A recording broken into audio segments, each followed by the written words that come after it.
کریم صلی اللہ علیہ وسلم نے ارشاد فرمایا قیامت والی بات میرے سب سے زیادہ قریب وہ انسان ہوسی جڑا دنیا کے اندر سب سے زیادہ میرے سامنے درود و سلام کرے،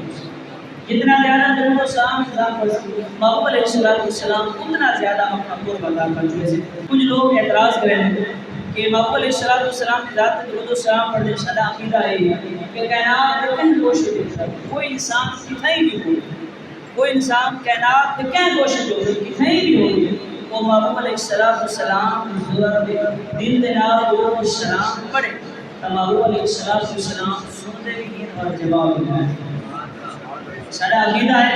کہ کائنات میں کہیں کوشش دیکھنا محبوب علیہ السلام کا امتی محبوب علیہ السلام کی ذات پہ درود و سلام پڑھے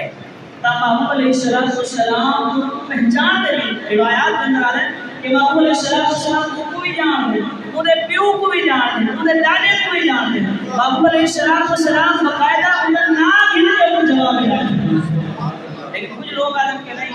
کچھ لوگ تناول بلا کی ذالک بالکل ہی غیر ہو جائے کہ محبوب علیہ السلام بالکل نہیں سن رہے، اور کچھ لوگ عقیدہ ہے ایک تو نہیں سن رہے نہیں روزے پاک نماز کے درود و سلام پڑھو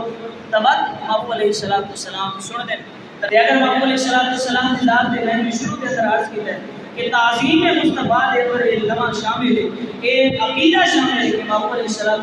کی عزت ہے، محبوب علیہ السلام کی مقام، محبوب علیہ السلام کی عزت مقام کو بننا ہے۔ اگر کوئی گھٹاوے تو وہ جن کے آقا ہے نا محبوبان دے لاچی جڑا کرن باز نیا وے اصل منافق جانی اس اد جھوٹے پیار تانا وے عرض ندا بلائے نبی کریم روحی صلی اللہ علیہ وسلم خالق کے جناب میں مقام اللہ فرمائے کائنات کے کوشش محبوب علیہ السلام امتی محبوب علیہ السلام سے درود و سلام پڑھے، محبوب علیہ السلام کی بارگاہ میں عقیدت پیش کرے، محبوب علیہ السلام کو سن دے گی، وہ جواب